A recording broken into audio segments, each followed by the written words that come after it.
Okay, so essentially this video is just a rant. I think probably watching the video to the end will give you the best idea of my opinion. But before I get into that, if you do want cheap, great quality football jerseys, go over to Jersey FIFA. You can check out all their retro jerseys. They've got Manchester United shirts going all the way back to the early 90s, as well as other clubs and international sides as well. They've also got the new season's jerseys, and if you use code Atlantis at checkout, you'll also get a discount. I'll leave a link in my Instagram bio, which will be linked in the description.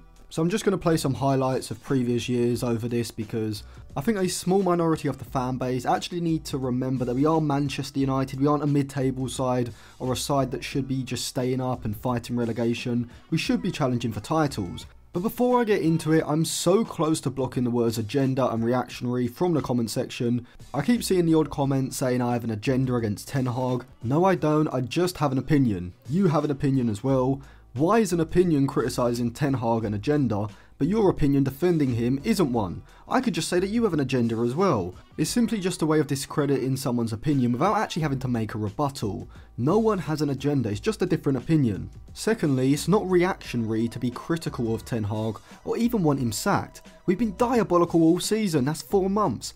Reactionary is a few bad games in a row. Wanting to replace Onana, in my opinion for example, could be considered reactionary, because it's only based on a few matches where he's made high profile mistakes. These words, but particularly the word agenda, are literally just people regurgitating words they've seen on Twitter and on fan channels. Use your own words, critically think and come up with an argument, stop throwing around random words willy-nilly. That's literally what kids with double-digit IQs do. Okay, so now that rant is over, let's get on to the main bit. So I did a few polls over the last week or so, and I've come to the conclusion that there's a small but concerning percentage of people who are just mindlessly backing Ten Hag even in the most absurd circumstances. We'll start off with the first post, which came after some news that came out that the Ineos regime are potentially trying to convince Ancelotti to take over in the summer. Now we all know this is probably complete nonsense, but I thought it raised an interesting question. Although a lot of the fan base seem to not want Ten Hag to be sacked, even at the end of the season, if the ideal manager was available, would people bite the bullet and just make the decision to go and get them? So in the first post, De Zerbi's name is obviously spelt wrong because I didn't double check for some reason, but I inserted his name as well as someone else just so that Ancelotti wasn't the only option. Now personally, I would be in the yes category. The no category I can kind of understand. Maybe you think, give him to the end of his contract, which is at the end of next season. But whoever went for the last option, if you're going for that option just off a whim, just to like skew the poll a bit, but if you genuinely think that at this point Ten Hag should be given a new contract, you've lost your bloody marbles. Why would you give him a new contract when he's still got 18 months left on his current one? 18 months might even be too long. Giving him another contract would literally be one of the worst business decisions in football since United gave Moyes that 6-year deal and Newcastle gave Alan Pardew a bloody 8-year deal. But I thought, let me give everyone the benefit of the doubt. Maybe people didn't understand the question. Maybe I didn't phrase it well enough. So I did another one. But this time I went for the assumption of Ten Hag not being good enough to win the title. Now personally I don't see the point in keeping him beyond this season if you knew he wasn't going to win the title. I mean it's the same situation with LVG, Moyes and Solskjaer to me. But I wouldn't necessarily say that going with no is delusional. But 25% of people said that regardless of whether he can win the title, he should stay. What on earth is running through your head? What the hell was the point in that? But I went with, hey, let me give it a third time. And this time, I'll make it so specific that no one can possibly go for the last option. And so the question is, if sacking Ten Hag at the end of the season and bringing in whoever, anyone, any manager you want, and we have a crystal ball and we know that they will at least challenge for the title next season. Obviously we don't have a crystal ball. I know someone's going to comment, we don't have a crystal ball. Obviously we don't have a crystal ball, but it's a hypothetical. Now once again, obviously I would be in yes, but maybe if you went for no, you have faith that Ten Hag can challenge for the title next season. You must be heavily religious because this is incredible faith, I must say. But I wanted to see once and for all how many people were actually delusional, and I mean clinically delusional. And so I went for a third option I thought surely no Manchester United fan would vote for. Keep Ten Hag even if we can't challenge. Now I'm not sure if it's just opposition fans doing it for a laugh, but 13% of people went for that one. At this point you're not even supporting Manchester United, you're just a Ten Hag supporter. This is like prime time from AFTV during the Arsene Wenger days.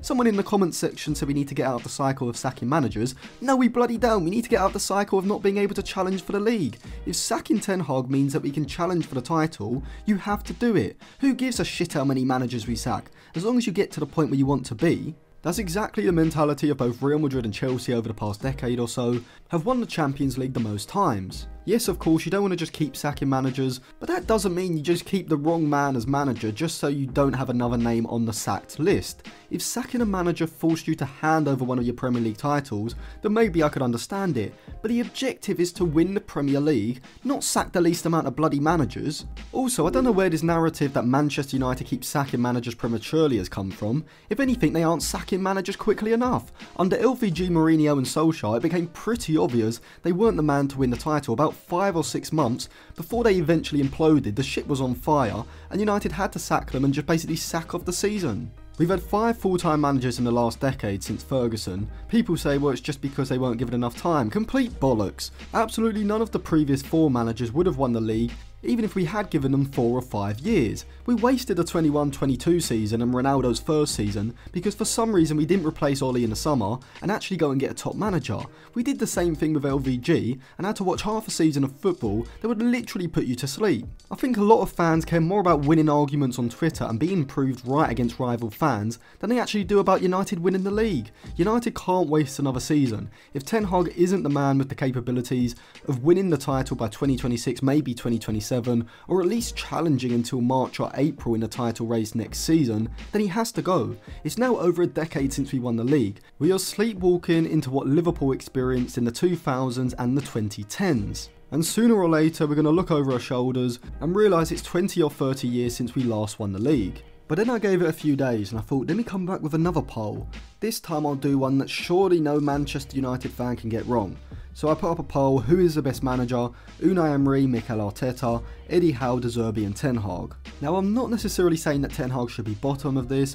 I think maybe you could say he's better than Eddie Howe, but to say he's better than Roberto De Zerbi and in particular Mikel Arteta and Unai Emery is bloody delusional. Do you not watch football? Like, what are we talking about here? Unai Emery is clearly a better manager than Ten Hag. If you disagree, I'm sorry, but you've just lost the plot. You're absolutely delusional. Maybe someone can come forward and try and tell the rest of us in the comment section why exactly about 20% of the fan base have absolutely lost their minds. I honestly don't even think Ten Hag himself would have gone for some of those poll options that some of you went for. You're a Manchester United supporter, not a Ten Hag supporter. And so the clock certainly is ticking at the moment for Ten Hag, but as I've said before, I'd probably just give him to the rest of the season. I mean, the season's over and it's not even a new year yet. But as I've said before, if you sack Ten Hag, I mean, there's not an instant replacement that you'd bring in. And so I'd probably just keep him there because if he did get sacked now, people would be saying it's far too premature. There'd be a lot of excuses made, so I'd rather just give him to the rest of the season. If he turns it around, great. If he doesn't, I'd just move him on at the end of the season. But this weird narrative of mindlessly backing Ten Hag is seriously getting to the level of delusion that we saw from Arsenal Fan TV towards the end of the Arsene Wenger era. I mean, it's like people can't accept that Ten Hag may not be the man. I mean, you might still think he is the man to take United forward, but you surely have to accept that there is a chance that he's just not the right man. But anyway, I'll give it a few more games, maybe to the new year, before I comment again on the Ten Hag situation. If you want more content, check out my Patreon. I've got documentary videos on Didier Drogba and Ibrahimovic, so check that out. I'll leave it linked in the description.